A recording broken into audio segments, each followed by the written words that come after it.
I was overcome by the fear of going mad with anger. My mother's carelessness had cost me greatly. I wasn't talking to anyone. Everyone kept sending the same message: stay calm, everything will be sorted, but they had no idea how damaging it was for me to travel to another city. What could I say? I just silently boarded the train. My family came to see me off at the station, but I didn't think it necessary to look at any of them.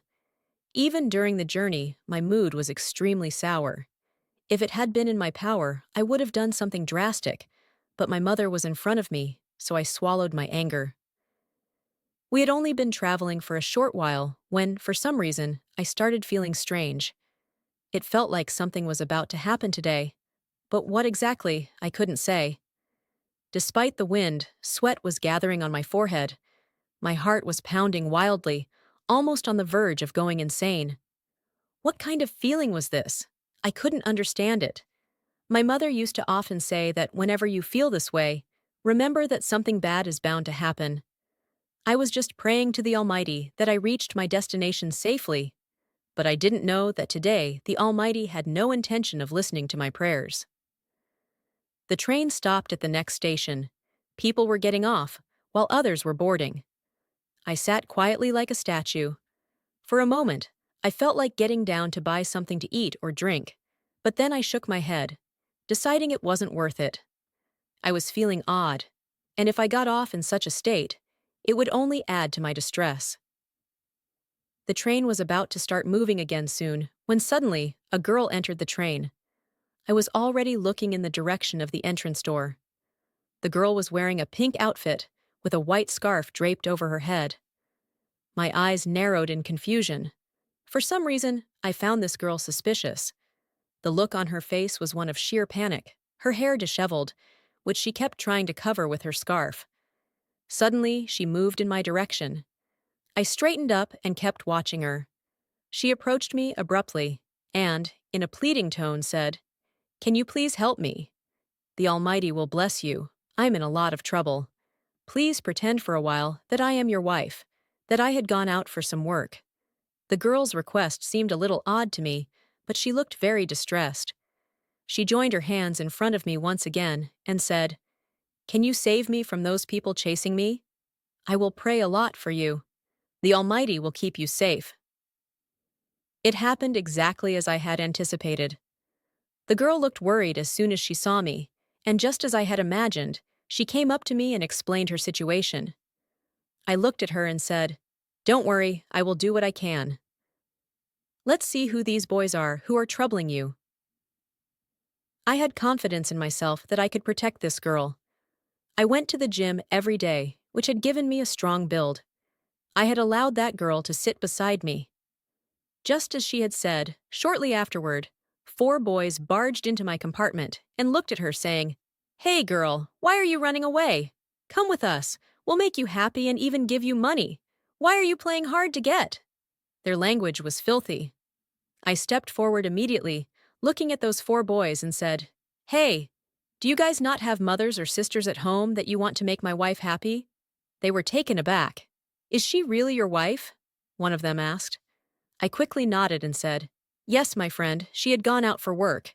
I was just trying to convince her to sit and let me leave. But you know how women are. They never listen." I began speaking like a domestic husband because I didn't want to give them any hint that I was lying. But one of them was sharp. He looked at me and said, "We hate lies, and from your face, it's clear that both of you are lying. If you two are really husband and wife, then right now, kiss her on the lips in front of all of us. If she allows it, and you have no problem doing it, we'll leave you both alone.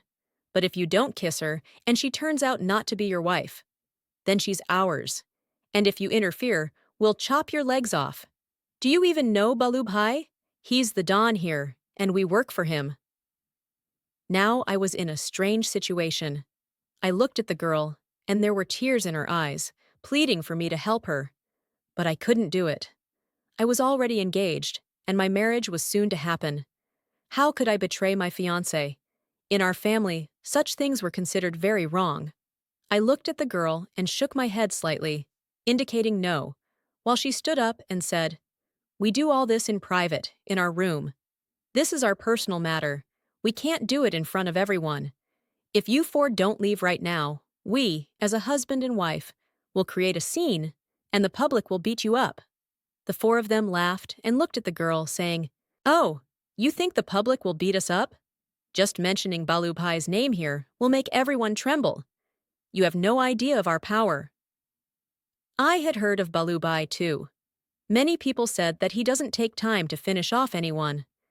I realized that I was getting caught in unnecessary trouble, while the girl, terrified, looked at me and said, "Listen, we should just kiss, or things will escalate."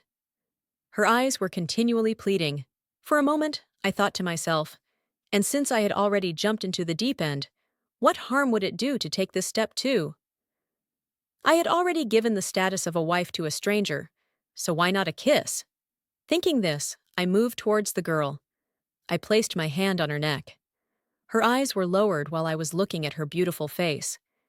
I moved my lips closer to hers, and I closed my eyes. It was the first time I had come this close to a girl, and my heart was pounding wildly, almost ready to burst out of my chest. I had never done anything like this before, which made me incredibly nervous. Suddenly, she leaned forward and touched my lips for just a moment, then pulled back. That moment felt like I was floating in the air. Every hair on my body stood on end. It felt as if I was in a different world altogether. It felt like an electric current had passed through my body.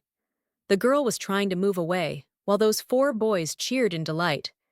I don't know what came over me, but I pulled the girl closer and, without caring about the circumstances, leaned in and kissed her lips. A strange intoxication washed over me. I had forgotten everything, where I was standing and what this girl meant to me. All I wanted at that moment was to enjoy it, but little did I know that this pleasure was about to become my punishment. Seeing this, the boys left, and as soon as they were gone, the girl abruptly moved away from me, giving me a quick look before going to sit in another compartment. She didn't thank me or give me any reward. I began to feel an odd sense of embarrassment. I shouldn't have done it. My heart and mind kept repeating the same thing, over and over, and I was caught in a whirlpool of confusion. The face of my fiancée, Pooja, kept flashing before my eyes. She loved me dearly and always spoke about me with pride.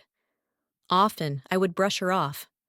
I wasn't really emotionally attached to her, but she would always come back, pleading with me. But I wanted to live my life on my own terms. Time went on. I reached my destination, completed my work, and returned home 2 days later. When I got home, there was an unusual commotion. My uncle was sitting in front of my father, visibly angry. My mother looked extremely worried. I shrugged my shoulders. This uncle was none other than Pooja's father. I greeted everyone loudly and started to walk inside, but my father called from behind, "Raj, come here!" There was anger in his voice. For a moment, I felt nervous. The moment of me kissing that stranger girl flashed before my eyes. I had been replaying that incident in my head for 2 days. I turned to look at my father, who was glaring at me with anger, and said, "Where have you been, and what have you been doing? We have already heard everything about you. Didn't you feel any shame kissing a stranger?" Without any consideration, he had said this in front of everyone. We didn't belong to a modern household. I was part of a middle-class family. I looked at my father and said, "Please listen to me. Let me explain everything in detail." Actually, ... Before I could say anything more, my uncle stood up and looking at me angrily said, "Do you think you can tell us some fake story and we'll believe it? You have broken our trust, Raj. Now you can't marry my daughter, Pooja. We cannot marry our daughter to a man who kisses other girls. We are a respectable family." I wanted nothing more than to say to his face, "I don't care about your daughter either, and I don't want any relationship with you people." But I stayed silent, only for my father's sake. Suddenly, he extended the engagement ring that was in his hand towards my father, and while looking at him, he said, "I am sorry, brother, but we cannot marry our daughter to this boy." Saying this, he folded his hands in a gesture of apology and left our house. I watched all of this unfold in utter shock. They ended the engagement over such a small incident. The engagement had been decided since childhood, so why this drama? My father looked at me and said, "You must be feeling satisfied now. Go ahead, do whatever you want. We will not look for another girl for you. Marry whoever you wish. You have ruined our name in the entire community. Get lost, Raj." Saying this, he walked towards his room. For some reason, I felt a sense of joy deep inside, because I never liked Pooja. I had always found her irritating. It wasn't that she was unattractive, but her clinginess, crying over every little thing, and claiming her rights over me. It all annoyed me. I looked at my mother. Her tear-filled eyes moved back and forth between my father's room and me. I approached her myself, hugged her joyfully, and said, "There's no need to think too much about it. And that girl I kissed, she's definitely not going to be your daughter-in-law. The thing is, I was stuck in a problem. If I hadn't kissed that girl, that guy called Balubhai would have eaten me alive. I had to do it to save my own life. But if these foolish people would just listen, I could explain. Anyway, Mom, I'm hungry. Serve me some food." I had given my explanation to the one who mattered, and then I headed to my room. Time went on. Mom explained everything to both my uncle and my father, and eventually they came to their senses. But I had already made up my mind. I clearly said, "I cannot marry into a family that has so little respect for their son-in-law that they wouldn't even listen to his side of the story." My uncle even folded his hands in front of me, but I had always been stubborn. His gesture meant nothing to me. Time continued to pass, and every day my uncle would speak to my father about the engagement. But I was adamant. I would rather die than get married now. What hurt me most was that no one listened to me, nor did they give me a chance to explain. They just delivered their decision. If they could do this today, they could do far worse in the future. So, I had decided to end it right there and then. Time went by, and after the engagement was broken, my uncle started looking for another match for Pooja. About 6 months later, she got married, and that day, I was very happy. I even threw a party with my friends. Honestly, when a woman you dislike gets married, it feels good. At least that's how I felt. But when I was coming back from the party, I suddenly saw a girl standing in a corner, crying. I was surprised. My friends had already gone home. After a moment of thinking, I walked toward the girl. I thought maybe she was in trouble, but when I got closer and saw her face, my entire being went numb. Because this girl was none other than the woman from the train, the one I had kissed. In surprise, I said, "Hey, it's you?" She looked up at me, startled. There was a smile on my face, but upon seeing me, she started crying again. I moved closer. My heart started beating faster once more. Seeing her there in front of me, I began to feel myself losing control. She looked at me with a distressed expression and said, "My mother is sick at home, and I need to get some medicine, but no vehicle is coming. I don't know what to do." I was on my bike at that time. After some thought, I decided to give her a lift. She quickly sat behind me, probably really in a lot of trouble. I started trying to comfort her. "Don't worry, your mother will be fine." Sweat was forming on my forehead, and my heart was racing like an untamed horse, while she kept repeating, "What will I do if something happens to my mom? There's no one else in this world for me besides her." I reassured her, saying, "Why are you worrying? God will take care of everything. What's your name?" As soon as she said it, she said, "My name is Neha. Please drive a bit faster." I genuinely liked her name. I quickly drove to a medical store. There she bought the medicine, and then came back with me. Her home was small, and there, in a single room, her old mother lay sick. She hurriedly gave her mother the medicine in front of me, and after taking it, her mother felt somewhat better and looked at me saying, "Who are you? Why do I feel like I've seen you somewhere before?" Suddenly, the video that those boys had made that day and uploaded online came to my mind. It had gone viral. Neha tried to cover it up by changing the topic, but her mother immediately said, "Oh, you are that boy from the video. Yes, yes. I'm sure it's you. I remember now." For a moment, even I was scared seeing that clip.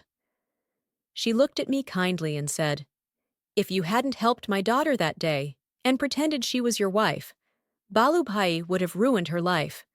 No amount of thanks is enough for what you did. A smile spread across my face, and I sat down next to her, saying, "It was my duty." A true citizen's responsibility is to protect the women around him. I didn't say much else, while the old lady placed her hand on my head and said, "May God always be kind to you." Time went by, and I started visiting their house every day. I would sit with her. For some reason, I began to like Neha. She wasn't clingy without reason, nor did she try to strike up conversations unnecessarily. She always spoke with respect and kept her eyes down. She started calling me Raj, and I really liked it. It was Sunday today, and I had planned to have a party, but I had a fixed routine. At night, I would go to Neha's house, meet her, sit with her mother, and talk. That had become my routine. I canceled my plan and went to Neha's house. When I entered, she looked restless. The moment she saw me, she rushed over, grabbed my hands, and said, "Mom's condition is really bad. She has been asking for you for a long time. Please come quickly." Saying this, she pulled me inside. As soon as her mother saw me, she said, "Oh, my son, you're here. Come here." Her voice was so comforting. I sat next to her, and she joined her hands in front of me, saying, "Please marry my daughter. I won't sugarcoat things for you. I'm speaking directly. Take my daughter as your own." Hearing this, I was taken aback. What was she saying? She hadn't minced words. She had come straight to the point. Neha, on the other hand, had gone pale, as if all the blood had drained from her face.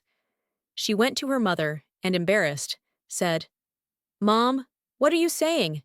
Rajji is our guest. Please keep quiet." But her mother didn't even look at Neha and continued pleading with me. Her breathing was labored. I realized that her time was near. Fulfilling her last wish had become my responsibility. I immediately spoke to Neha and explained to her that her mother's condition was such that we couldn't refuse her anything. Just like we pretended to be husband and wife on that day in the train, we could do so in real life too. Once her mother got better, we could part ways. She agreed to my condition. A Molana was quickly arranged, and our nikah took place in front of her mother. But just moments later, everything changed. The moment I signed the nikah papers, her mother's eyes rolled back, and she passed away, meeting her creator. That moment was very difficult for Neha. I managed to comfort her with great difficulty. I also told my family everything. I even admitted that Neha and I were husband and wife. Neha was left alone, and I didn't abandon her, because I knew that there are only a few genuinely good people in this world. The rest are only looking out for themselves. I brought Neha home with me. There was a lot of distance between us. I would sleep on the couch, and she would sleep on the bed. But, as they say, when you live together and meet each day, at some point feelings develop. Deep down, I began to like Neha. I didn't know much about her initially, but as time went on, I began to fulfill my role as a husband, and Neha didn't hold back either. She had found a family, a roof over her head, and the title of a wife. She was content with this. Living with her, I learned that she had faced a lot of hardships. Since childhood, she had lived with her old mother and worked a job to pay for her mother's medicine. Her father had died when she was very young. That day, she had gone to another city for work, but on the way back, those goons started following her. That's when she turned to me for help. Neither of us knew at that time that that help would turn into a lifelong commitment. Now, I'm living a very happy life with Neha. I feel incredibly fortunate to have someone like Neha in my life. Friends, if you enjoyed the video even a little bit, please like and subscribe. Thank you.